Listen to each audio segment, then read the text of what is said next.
Bonjour à toutes, bonjour à tous, Florence de Neuville. Bienvenue dans cette vidéo pour parler de mon livre Les mots en clair, mon premier roman.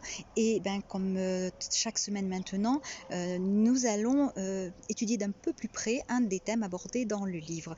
Aujourd'hui, j'ai choisi de parler de l'ego et du mental. C'est un sujet très vaste, on pourrait en parler pendant des heures, donc je vais vous faire un bref résumé. Parce que l'ego et le mental sont très importants et il faut comprendre leur mécanisme et d'où ça vient afin de pouvoir s'en servir pour le démanteler quelque part, puisque en fait on va se poser la question qu'est-ce que l'ego, d'où vient l'ego. Donc je crois que il faut revenir à l'origine, puisque en tant qu'âme humaine, en tant qu'être humain, nous sommes d'origine divine.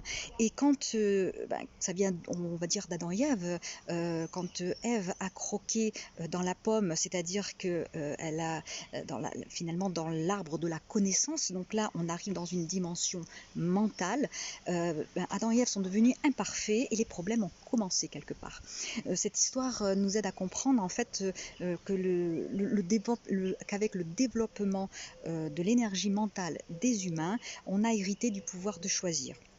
Parce que c'est vrai que quelque part sur Terre, on est les seules créatures à pouvoir faire des choix, avoir un libre arbitre. Mais en fait, donc l'ego est comme on pourrait dire comme une excroissance, comme un kyste, comme une verrue de cette énergie mentale qui est donc indispensable dans la matière quand on s'incarne comme on est dans la matière. Mais le problème, c'est que l'ego est comme un petit peu, on va prendre l'image d'un ami qu'on a invité un jour chez nous et puis qui a pris ses aises, qui arrive sans sonner, qui est chez lui, et puis qui commence à donner des ordres, à dire tiens il faudrait faire ça, comme ça serait mieux comme ci, comme ça, et puis finalement on lui a laissé un pouvoir énorme, ce qui fait que maintenant on ne sait plus rien faire sans lui. Il est tellement pratique en fait cet ami qu'on le laisse faire, on le laisse tout faire. Le souci c'est qu'il prend notre place et du coup on ne sait plus qui on est, on ne sait plus qu'on a cette étincelle divine. On pense qu'on est cet ami, en fait, on est comme lui, on est aussi efficace que lui, on pense comme lui, on fait comme lui, et il faut être vraiment à l'extérieur pour se rendre compte que celui qui parle, c'est pas nous, c'est pas notre moi profond, c'est notre ego. Donc en fait, c'est une création typiquement humaine et qui se nourrit de notre énergie mentale pour survivre. Voilà. Le souci de cet ego, c'est qu'il se nourrit de tout ce que l'on a vécu au passé. L'ego ne connaît pas le présent, il aime bien se perdre en conjecture dans le futur parce qu'en fait, il a très très peur de mourir. En fait, cette peur de mourir que l'on a en nous, quelque part, c'est l'ego qui nous l'apporte. Pourquoi? Parce que finalement, quelque part, nous, en tant qu'être divin, on est immortel, notre âme est immortelle, mais par contre, l'ego, qui est une entité matérielle, elle est mortelle. Et donc, cet ego nous reflète cette peur de mourir. Et elle va constamment nous renvoyer dans notre passé, parce qu'en fait, elle va, pour peu qu'une expérience passée ait été douloureuse, eh bien, elle va se référer à cette douleur, et à chaque fois que quelque chose va ressembler à cette référence douloureuse, eh bien, elle va nous dire attention, stop, tu vas revivre quelque chose de douloureux. Donc l'ego n'est pas dans l'instant présent, et justement pour chasser cet ego, pour faire taire cet ego, alors le chasser peut-être pas parce qu'on en a besoin, puisqu'on est sur Terre, on est dans la matière, on a besoin de lui, c'est un bon ami, mais il faut savoir simplement le dresser, il faut savoir lui parler, il ne faut pas essayer de le chasser, puisque donc, comme on a vu, on en a besoin, mais il faut lui parler, il faut le reconnaître, il faut lui dire ok, je sais que tu es là, mais je sais que je suis là aussi, et donc je vais prendre le pouvoir. C'est-à-dire que c'est pas toujours toi qui décides, mais c'est moi qui décide, je sais ce qui est bon pour moi. Donc ça va être une façon de maîtriser l'ego sans l'effrayer outre mesure et parce qu'un ego effrayé, il peut il nous fait faire plein de choses. Parce que comment est-ce qu'on reconnaît l'ego qui est en nous? Eh bien, c'est à chaque fois que, par exemple, on va dire c'est mon livre, c'est mon histoire. À chaque fois qu'on va parler de façon possessive, on va se dire c'est l'ego qui parle. À chaque fois qu'on va vouloir se vanter de quelque chose, vous pouvez être sûr que c'est l'ego qui parle. Pourquoi? Parce que votre moi profond, il sait ce qu'il est. Il n'a pas besoin d'être reconnu par les autres. Il n'a pas besoin de la reconnaissance universelle. Il sait ce qu'il vaut. Donc, dites-vous bien qu'à chaque fois que vous allez vanter vos mérites, être fier de quelque chose, c'est votre ego qui parle, c'est pas vous. Vous remarquerez que les yogis ne vont jamais se vanter d'avoir fait telle chose ou telle chose. Non, ils font. C'est tout. Voilà, donc en fait, il faut reprendre notre pouvoir en reprenant notre ego, mais c'est très difficile.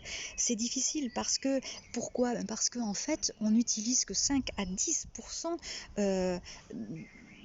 de conscience. On n'utilise pas du tout notre cerveau. On est persuadé que ce qu'on croit, c'est la vérité. En fait, ce que notre ego nous fait croire, c'est la vérité. Or, non, c'est pas ça la vérité. Comme il a besoin incessant d'exister, il se convainc qu'il existe, il prend de l'importance, et il prend de l'importance sur vos actes humains. Il est très subtil, il se donne de l'importance, il critique. En fait, quand quelqu'un critique, dites-vous bien que c'est pas lui, c'est pas la personne qui critique, c'est l'ego de la personne qui critique. Il utilise donc les superlatifs, comme on a vu, moi je mange jamais ça, moi je fais toujours ça. À chaque fois que vous dites ça, amusez-vous à le remarquer, parce que vous verrez que finalement c'est pas vous qui parlez, mais c'est votre ego. Et quand les autres parlent, amusez-vous à vous dire tiens, c'est son ego qui a pris le dessus. Il veut posséder l'ego. Il est très fier de montrer qu'il a une belle voiture, qu'il a une belle maison. Il est fier. Votre moi personnel, il n'a pas besoin d'être fier, il est content simplement parce qu'il vous met à l'abri, parce que vous avez un toit pour dormir, parce que vous avez de quoi manger, mais il ne va pas se vanter. Donc à chaque fois que vous vantez, que vous entendez quelqu'un se vanter des biens que vous possédez, dites-vous bien que c'est son ego qui parle. Ensuite, l'ego, il ne sait pas écouter non plus. Parce que l'ego, qu'est-ce qui l'intéresse? Lui-même. Donc, vous remarquerez aussi que dans la plupart des conversations, les gens s'écoutent parler parce que c'est leur ego qui parle. C'est pas un reproche, on est tous pareils, on est tous pareils. Mais ce qui est amusant, c'est de le remarquer, d'en prendre conscience, parce que quand vous en prendrez conscience, vous vous direz tiens. Là, c'est pas moi qui ai parlé, c'est mon ego, j'ai peut-être quelque chose à rectifier. Et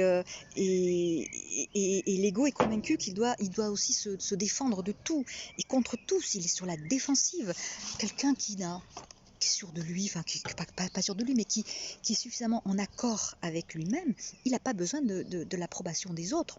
Donc qu'on lui dise t'as fait ça, c'est nul. S'il est bien en accord avec lui-même, il va dire mais écoute, je m'excuse, mais ce que tu penses, ça te regarde. Moi, j'ai fait ça, je suis contente d'avoir fait ça, ça me convient parfaitement.